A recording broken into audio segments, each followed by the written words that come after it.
ఇంకా రాష్ట్రంలో అనేక ప్రాంతాల్లో ముఖ్యంగా విజయవాడ కానివ్వండి, కృష్ణా జిల్లాలో విజయవాడ నగరానికి ఆ రోజున వచ్చినటువంటి తీవ్రమైనటువంటి వరద ముప్పు, అదేవిధంగా పొరుగునున్నటువంటి గుంటూరు జిల్లాలో కానివ్వండి, గోదావరి జిల్లాలో కానివ్వండి, ఇట్లా మనం ఈ మధ్యకాలంలో చూడనటువంటి ప్రకృతి విపత్తుని మనం కళ్ళారా చూసాం.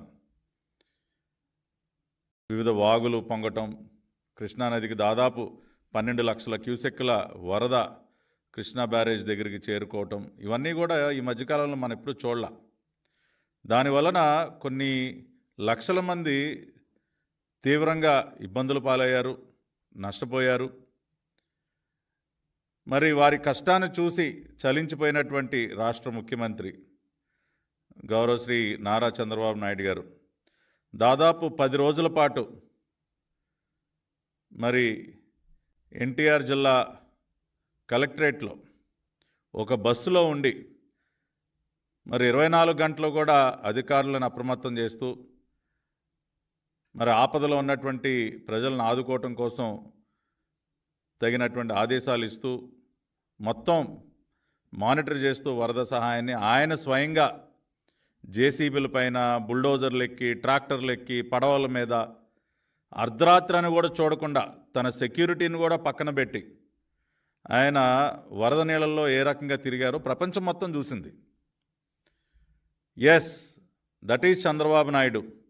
ప్రజలు కష్టాల్లో ఉంటే ఆయనకి కంటి మీద నిద్ర ఉండదు, ఆయన ఇంటికి వెళ్ళటానికి కూడా ఇష్టపడరు, ఆ కష్టాలు తీరే వరకు వారి దగ్గరే ఉంటారు అని చెప్పి మనం ఎప్పుడు ఏదైతే అనుకుంటామో అది మళ్ళీ కూడా రుజువైంది.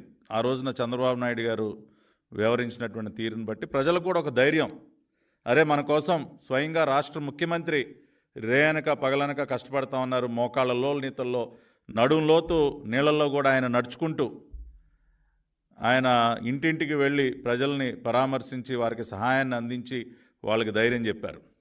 మరి అంత అద్భుతంగా ఆ రోజున కష్టాల్లో ఉన్నటువంటి లక్షలాది మందిని ఆదుకునే ప్రయత్నం రాష్ట్ర ప్రభుత్వం చేస్తే అన్ని రకాలుగా వాళ్ళకి భోజన సదుపాయం కానివ్వండి, మంచినీళ్ళు కానివ్వండి, పాలు కానివ్వండి, వాళ్ళకి ఫ్రూట్స్ కానివ్వండి, నిత్యావసర సరుకులు కానివ్వండి, బియ్యం కానివ్వండి, అన్ని రకాలుగా కూడా ప్రభుత్వం వారిని ఆదుకుంటే ఈ రోజున గత 5 సంవత్సరాలలో ఏ రోజు కూడా ప్రజల కష్టాల్లో ఉంటే తాడేపల్లి కొంప దాటి బయటికి రానటువంటి ఆనాటి రాష్ట్ర ముఖ్యమంత్రి చొక్కా కూడా నలగకుండా, ప్యాంటుకి రవ్వంత బురద కూడా అంటకుండా హెలికాప్టర్లో గాలిలో చక్కర్లు కొట్టినటువంటి ఈ రాష్ట్రం ఆనాటి రాష్ట్ర ముఖ్యమంత్రి జగన్ రెడ్డి, ఆయనకి చెందినటువంటి ఈ రోత పత్రిక వాళ్ళు రాసేటటువంటి రాతలు ఏం చెప్తా ఉన్నారండి?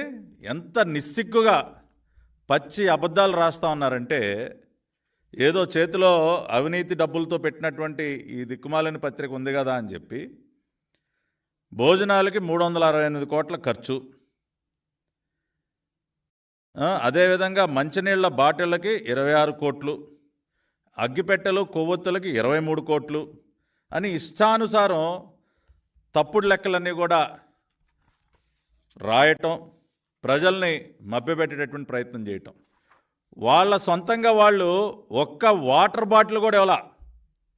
జగన్మోహన్ రెడ్డి వచ్చాడు, అరగంట సేపు మీడియా ముందు షో చేశాడు, వెళ్ళిపోయాడు. కనీసం ఒక వాటర్ ప్యాకెట్ అయినా జగన్మోహన్ రెడ్డి తన చేతుల మీదుగా ఆ రోజున కష్టాల్లో ఉన్నటువంటి లక్షలాది మందికి అందించాడా అని అడుగుతా ఉన్నా.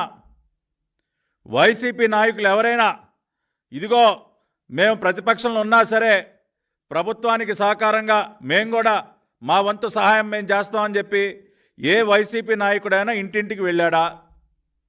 గతంలో చంద్రబాబు నాయుడు గారు మనం చూసాం, అధికారం లేకపోయినా ప్రతిపక్షంలో ఉన్నా ఆ రోజున చార్ధామ్ యాత్రలో చిక్కుకుపోయినటువంటి వారిని క్షేమంగా ఇంటికి తీసుకొచ్చేటటువంటి ప్రయత్నంలో కానివ్వండి, రాష్ట్రంలో ఏ విపత్తు సంభవించినా, ఎందుకంటే గత 5 సంవత్సరాల కాలంలో ఎన్నిసార్లు గోదావరికి వరదలు వచ్చినప్పుడు ఏమన్నా ముఖ్యమంత్రి వెళ్ళి నీళ్ళల్లో తిరిగాడా? ఆ రోజున స్వయంగా చంద్రబాబు నాయుడు గారు వెళ్ళారు.